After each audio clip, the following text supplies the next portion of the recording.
Halo, Assalamualaikum warahmatullahi wabarakatuh. Apa kabar? Mudah-mudahan sehat selalu. Jumpa lagi dengan kelas ilmu, dan kali ini kita akan membahas untuk soal-soal SKB.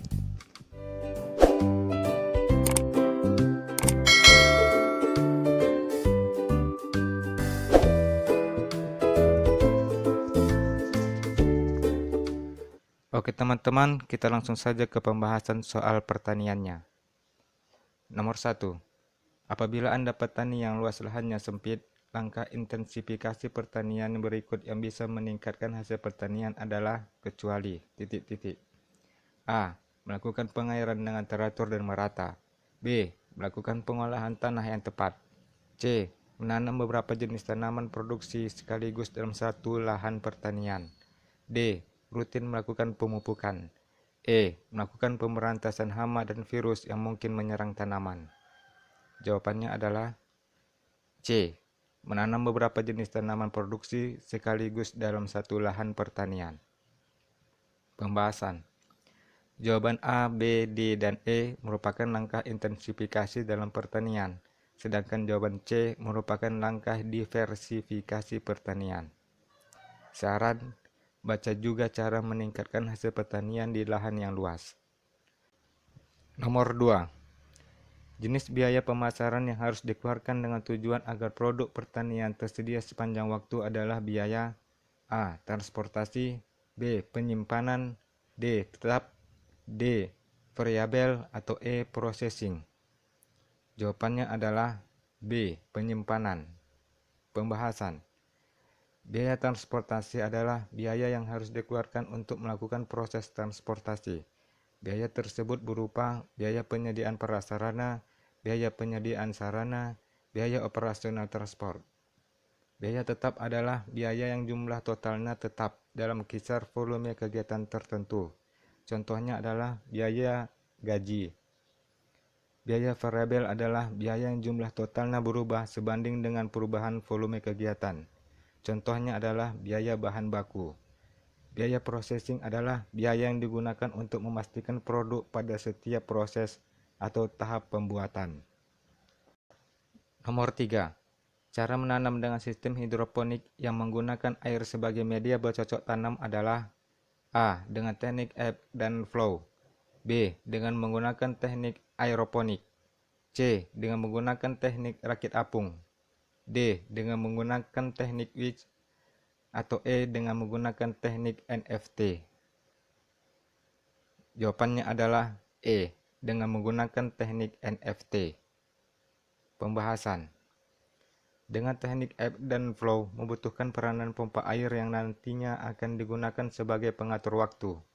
Dengan menggunakan teknik aeroponik, cara bercocok tanam hidroponik dengan menyemprotkan nutrisi ke akar tanaman. Dengan menggunakan teknik rakit apung, dengan membiarkan tanaman mengapung bersama styrofoam di atas larutan nutrisi yang terus mengenang, sehingga akar mendapat suplai nutrisi terus-menerus tanpa takut kehabisan. Sedangkan dengan menggunakan teknik wedge, dalam pemberian asupan nutrisi melewati akar tanaman disalurkan dengan media atau bantuan berupa sumbu. Nomor 4. Unsur hara makro yang berfungsi untuk merangsang pertumbuhan akar, khususnya akar benih dan tanaman muda adalah A. Fosfor atau P, B. Kalium atau Ka, C. Nitrogen atau N, D. Kalsium atau Ca, atau E. Magnesium atau Mg. Jawabannya adalah A. Fosfor atau P. Pembahasan. Kalium berfungsi untuk membantu pembentukan protein dan karbohidrat, memperkuat tanaman, dan lain-lain. Nitrogen atau N berfungsi merangsang pertumbuhan vegetatif tanaman secara keseluruhan, berperan dalam pembentukan klorofil, dan lain-lain. Kalsium atau Ca berfungsi merangsang pembentukan bulu-bulu akar, mengeraskan batang tanaman, dan merangsang pembentukan biji. Magnesium atau Mg berfungsi dalam pembentukan klorofil, karbohidrat, lemak, dan senyawa minyak yang dibutuhkan tanaman. Saran, baca juga mengenai unsur hara mikro dan gejala tanaman apabila kekurangan unsur hara. Nomor 5. Penyakit busuk buah cabai atau Anthranoxa adalah penyakit yang disebabkan oleh serangan A. Virus Gemini, B. Bakteri Ralstonia solanacearum, C. Jamur Phytophthora capsici, D. Jamur Coleotrichum capsici, atau E. Jamur Scestospora capsici. Jawabannya adalah D. Jamur Coleotrichum capsici. Pembahasan. Virus Gemini penyebab tanaman mengalami klorosis, kehilangan warna hijau daun. Daun yang hijau berubah menjadi kekuningan. Bakteri Ralstonia solanacearum penyebab penyakit layu pada bagian daunnya pada siang hari, namun pada sore hari akan segar kembali. Jamur Phytophthora capsici penyebab penyakit busuk daun pada cabai. Sedangkan jamur Scestospora capsici penyebab bercak daun pada cabai. Nomor 6. Yang termasuk karakter kimia lahan gambut di Indonesia antara lain kecuali A. Kandungan mineral, B. Daya menahan beban, C. Jenis mineral pada substratum atau di dasar gambut, D. Ketebalan, atau E. Tingkat dekomposisi gambut. Jawabannya adalah B. Daya menahan beban. Pembahasan. Karakter kimia lahan gambut di Indonesia yaitu: pertama, tingkat dekomposisi gambut; kedua, jenis mineral pada substratum atau di dasar gambut; ketiga, kandungan mineral; dan keempat, ketebalan. Sedangkan karakter fisik lahan gambut yaitu: pertama, kadar air; kedua, berat isi atau bulk density; ketiga, daya menahan beban; keempat, subsiden atau penurunan permukaan; dan kelima, mengering tidak balik. Nomor 7. Hama yang sering menyerang pada budidaya terong ungu antara lain kecuali A. Kutu daun atau Myzus persicae, B. Kutu kebul atau Bemisia tabaci, C. Pengorok daun atau Liriomyza sp, D. Oteng-oteng atau Epitasna sp, atau E. Ulat tanah atau Agrotis Ypsilon Hof. Jawabannya adalah E. Ulat tanah atau Agrotis Ypsilon Hof. Pembahasan.